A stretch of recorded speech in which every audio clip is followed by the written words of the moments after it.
What's up, guys? Thanks for tuning in.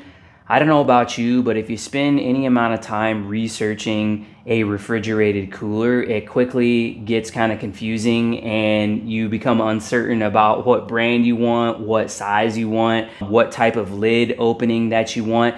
And so that's what prompted me to make this video, is to help you guys kind of steer you in the right direction for selecting which type of refrigerated cooler you want to go with, especially because these things are not that cheap and there's a lot of options out there. I obviously ended up going with the ICECO, and I'll get into why those specific reasons. But first, you might find yourself just on the fence to begin with about buying one of these and if it's even worth it. For me, I initially was doing research on these because I do a lot of camping. I spend a lot of time out in the woods, and that was my main motivator. But there's also a bunch of secondary uses that you get from these. I use this most often in the garage. It's basically a mini fridge out in the garage. It's rugged. I like the way it opens like a cooler as opposed to like a mini fridge, and it just looks good out here. I keep pointing to this one because this is mine. This one's on loaner, but I wanted to do kind of a size comparison. Just for day-to-day use, you think like, oh, 800, 900, $1,000 for a refrigerated cooler that I'm gonna use, a few times a year camping is ridiculous. Yeah, if you only use it camping, but I use it on the day-to-day, just out in the garage, so you got to think of it in that way. Now, on top of that, I am thinking about preparedness, emergency preparedness, or like bug out situation where you're gonna like get your bug out rig or whatever. But this is really good for emergencies. The fact that it is DC and you can connect it to a solar generator in and of itself warrants a purchase like this. If your power goes out at your house, you don't have the luxury of having like a solar off-grid setup at home, but you do have, a small solar generator or solar panels. If you happen to have a power outage, you could take the food from inside of your fridge in your house, or like the frozen things that you're like, I gotta save these, and you could put them in your refrigerated cooler to save your stuff and buy you some time so your food doesn't spoil. And then if you, like I said, like bug out situation, you have the capability of refrigerating food out in the wilderness. So there's a lot more uses than just going camping, and that's why all of those reasons why I wanted to buy one of these and why I think it justifies spending the price on it. Now for me, why I ended up going with the ICECO specifically is for a lot of reasons that we're gonna get to throughout the video. I really like the form factor of these things. They have a really great compressor. It's a CCOP compressor. They have a good warranty. The value in terms of price comparison to other brands is really good value. And then for one really big reason is because it's the only cooler that I found that will fit under my Diamondback bed cover in my truck. I have a Gen 3 Tacoma with the Diamondback bed cover, and the height of this cooler is 18 inches, and my bed cover can only accommodate something that's less than 19 inches. So that made it kind of an easy decision because this is one of the only coolers that I found that fits under there. But all the other reasons that I had just mentioned really led me to wanting this cooler regardless of the fact that it's the one that fits. Once I narrowed it down to the ICECO brand, then it became a tough decision for what model did I want and what size did I want. And I think that's where most people are gonna get caught up is really the size. And I ended up going with the VL45, and this is the VL75, but these were the two that I was torn between. I really like the VL75 because it's dual zone, and it just seemed really cool to be able to do a freezer and a fridge, or a fridge and a fridge, or a freezer and a freezer, and having the ability to have ice cream out camping just sounded really cool to me. But ultimately, I determined that this one was just far too big. I have a mid-sized truck, and if you had like a van, a Sprinter van, or a large like diesel rig, or some big vehicle that you could put this thing in, it would make sense.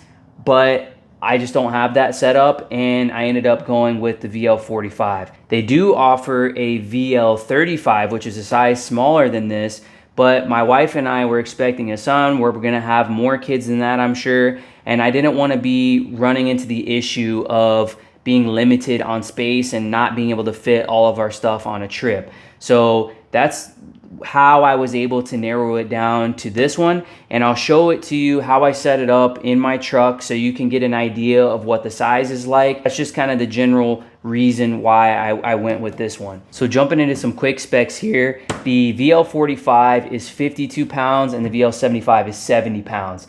So not the lightest weight of coolers. This one's definitely easily picked up by yourself. This one, I can do it by myself and I can get it up in the truck and everything, but it's definitely easier with two people. And I mean, to be real, it's heavy, it's big, bulky, and heavy. So if you don't have a big rig, I do not recommend this one. But hey, maybe you have a huge family and you want a ton of space. But those are the specs on that. In terms of the size of them, this one is 28 inches this way, 15.9, so 16 inches this way, and 18 inches tall. This one is 36 long, 18.5 wide, and 18.1 tall. I'll throw these both in the truck so you can get a better idea just of like what it looks like size-wise, because it's kind of hard to tell just with some numbers. Both of these coolers, they come with a AC cord and a DC cord, like cigarette plug into your car. You get some extra hardware, like an extra handle, some extra protector caps, and obviously manual and all that stuff. I opted to go for the additional battery pack. So this is sold separately, but it is a 250 watt hour external battery. The really cool thing about this is that it is magnetic. So you just slap it on the side and it sticks to that. In testing this, and I was testing it on the VL45, this battery lasted in the hot 112 degree heat inside of my truck with nothing in the cooler for about 9 hours. I know that doesn't sound like very much, but I was running it literally in the least efficient way possible. So you can definitely get way more time than that if you have it filled up with cold food. But just giving you a heads up that this is basically an extra little battery source, and I use it as like a backup, and then I use my solar generator as the main source of power for using this. So it is external battery. If those of you that don't know, is these things are not powered on their own. They need a power source. Just a heads up to that. So I'll jump into some of the quick features here, and then I'll throw them in the truck so you can get an idea of that. And at the end, I'm actually going to load these things out with food so you can get a practical idea of how much these things can hold. And hopefully that helps you decide, even if it's not between these two, what size that you need. Maybe after you see how much food I put in these things, then you'll be like, hey, I think I could probably get away with the 35 liter one or whatever it is. So we'll jump to that right now. We'll start out looking at the VL75. So on this side, you have a DC port for your little cigarette lighter. You have an exhaust vent here. And then you have the control panel on this side. Since this one's dual zone, you have two little displays here, left and right. You can obviously control each one if you want this side to be freezer and this side to be fridge, or you can flop them however you want. You have a eco mode and a max mode. I've only run it on max just because that's how I do it. And then you have this battery monitor, which this just protects your battery from being drained completely. So you can change these settings depending on how far you want the fridge to drain your battery, just to protect your battery from being totally drained. At the bottom here, you have another DC port, you have an AC port, and then you have a USB port if you want to plug and charge your phone or something like that in there. One thing to note here is I do kind of wish that this plug would stick out this way instead of this way. Not that it matters that you're going to be using DC and AC at the same time, but it just seems like it would make more sense if it was coming out that way for whatever reason. But there's that. I'll let you listen to the hum of this compressor. I don't know if you could hear that, but it's super quiet. When you're standing here next to it, you don't even realize it's running. And then the coolest feature about these coolers is the lids. So you can open up the lid like that, but then you also have the ability to open it up from the other side, depending on which side you're approaching the cooler. So if you're over here and you wanted to do it this way, you could. And then also depending on how, you'll see with this one, why that's important when the way that I have this one set up. So you'll see that in a second, but you have that capability, and then you have the ability to totally remove the lid altogether for easy loading.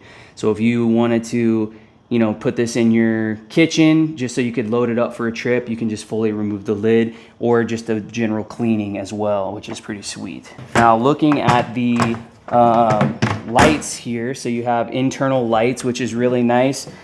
It's actually super handy because you can't see anything without these lights or a flashlight. So that's really nice that they have those built in. Each side has its own little basket. So this is just one big basket that's in here. And then this one has a smaller basket in the top. And then you have that other basket down there. So two separate ones. And then this little shelf here is just where the compressor is housed. That's why there's this cutout here, because the compressor's underneath that. You also have this little table here that kind of shows you what temperatures you should be putting this stuff at. I just run it on 33 typically. I don't really use freezer, but just if you wanted that information, which is pretty sweet. And now I'll show it to you kind of slid in here so you can see how I would actually run this if I was keeping this VL75, where I'd put it in the truck for size reference. So here it is in the bed of the truck. Now you could definitely run this if you wanted to. The only downside is you could obviously fit stuff in this space, but you kind of lose this space here as usable space just due to the length of this thing and the wheel well. So that's as far forward as you can put it, and you can't move it over that way anymore. So that's kind of the space that it takes up in the bed of my Tacoma. I mean, realistically, you're looking at half the bed is taken up by this cooler, and that's why I did not go with this one, is just because it's so massive.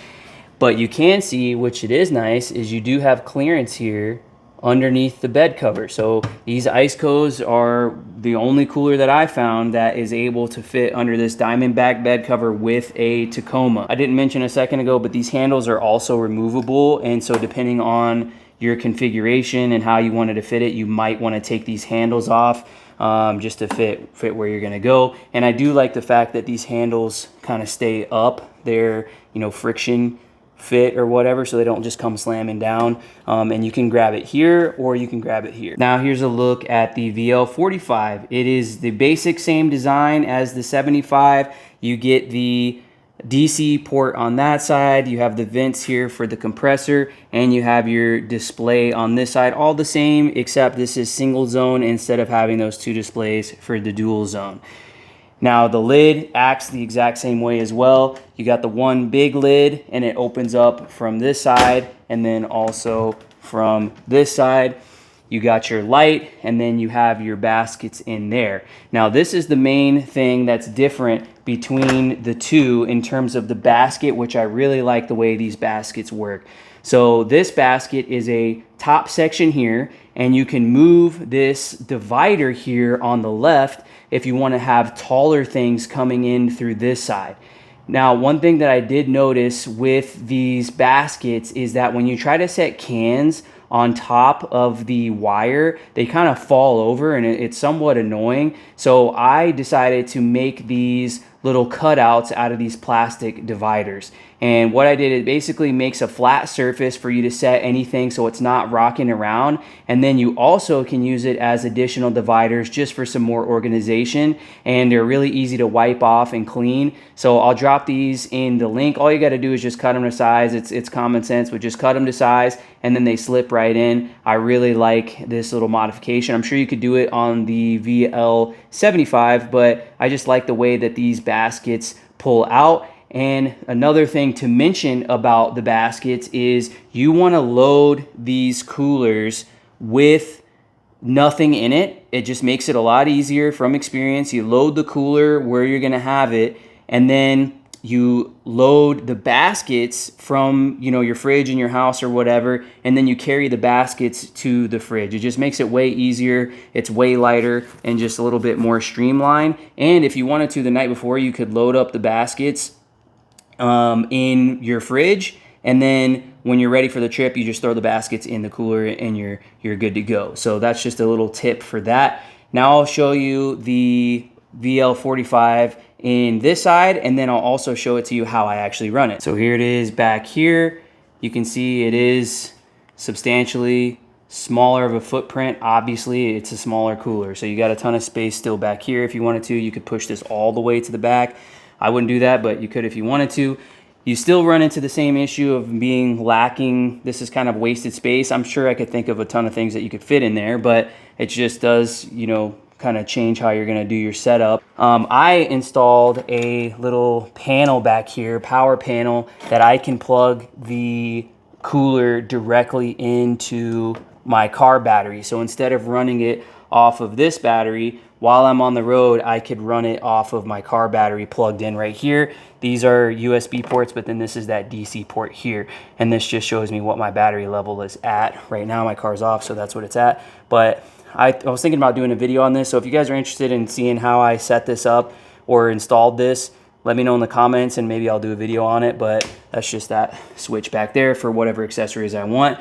But now I'll show you how I actually run it, which is inside the cab of the truck, and it's just worked out really well for me. So this is the way I've landed on running this cooler. I fold my back seats down, set the cooler back here, and it just ended up working out perfectly. This lid opens up to give you just enough clearance. I don't know if you can tell, but I can just barely fit my hand through here. So you have enough clearance that you can access everything with this lid fully open.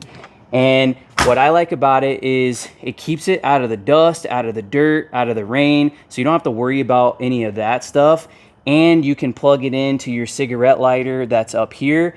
And if I want to, because I typically, once I get to camp, I hook it up to my solar generator, and the solar generator will be in the bed of the truck, and I just run that DC cable through the window. It's kind of, maybe there may be a better way of doing this, but this is just how I'm doing it, is I run the cable through there, through here, and then to the solar generator. I suppose I could keep the solar generator back here as well, but usually that's just not super convenient. And then another cool thing is that because you have the bi-directional lid, if you're a passenger back here, or even up here, my wife normally, we can access the cooler from this side as well without having to open that door. So you have access both ways, really, really convenient. And that's the way that I'm running it for now. And if I really want to as well, because you know, if for whatever reason it doesn't make sense based on my setup to have it back here, I can just put it where I showed you before, right over here. So really streamlined setup for me so far, and I'm digging it. And that's a huge reason why I ended up picking this size. Any bigger, it wouldn't fit here. And then, you know, if it was a little bit smaller, it's still gonna take up this whole spot, and I'm just gonna have less space in the actual cooler. So I'm digging it. We'll jump to showing you what these things can be loaded out with, how much food you can hold, and then we'll wrap it up from there. This will give you a good idea of what the VL45 is capable of holding. In my view, this is the perfect size cooler for anywhere from 2 to 4 people, obviously depending on the length of the trip. But I personally think I don't want to go any smaller than this, just because my wife and I are foodies and we like to bring a good amount of food. I got some eggs, I got a full pack of strawberries, and obviously this isn't, I just kind of threw this stuff in here. I would probably be a little bit more strategic with how I pack this out. Like, I wouldn't have a full pack of strawberries like this, but again, this is just to give you an idea of what you can fit in here. So I got some Baby Bell cheese wheels. I love to snack on those things. I got a little baggie of some sandwiches, some bananas, pack of strawberries, a little half-gallon of chocolate milk, and then I have 7 sodas here. Could probably fit 8 if I had rearranged that. And then you could obviously move these dividers however you want to make room, or just not have any dividers at all. So we'll pull this out here.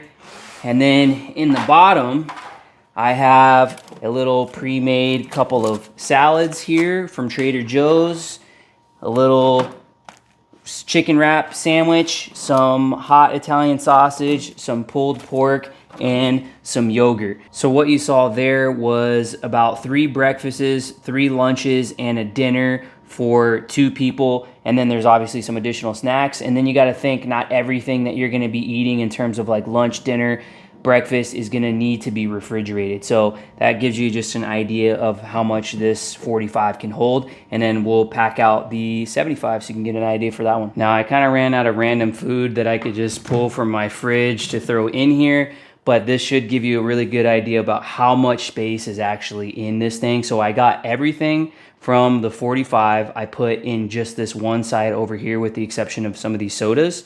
And I also added this big old container of cantaloupe. I got some watermelon fruit bars. I had to throw these in here because this also could be a freezer if we remember, dual zone. So threw some popsicles in here, and then I also threw a random thing of cornbread. I have that milk over here, I have the yogurt, I have the eggs, I have everything over here, and I still have extra space with these other things thrown in here. And you could fit way more over here if you wanted to. And then I haven't even used up this section over here. So when you're thinking about going, if you want the 75 or the 45, you have to have a big group of people for this to be necessary. Or like I said, you have an abundance of space on like a big rig or something like that, that you're not too worried about it. And you also have to remember, again, I still have extra space over here, and you're thinking, like, some people might be like, hey, I'm gonna have way more sodas, or I'm gonna have way more drinks than what this cooler is holding.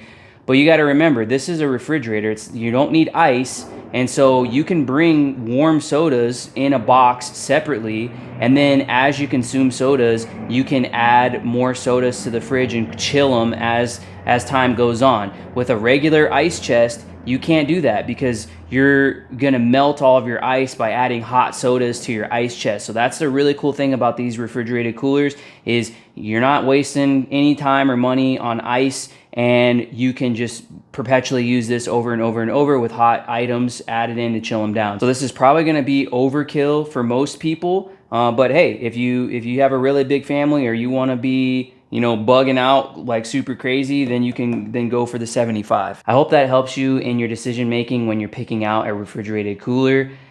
ICECO does make a lot of other options, so it's not just these two, and there's a ton of other brands and stuff, but I hope this information kind of gets your wheels turning about where you're going to put it in your vehicle, how many people you're trying to feed, or how much food that you like to take on trips.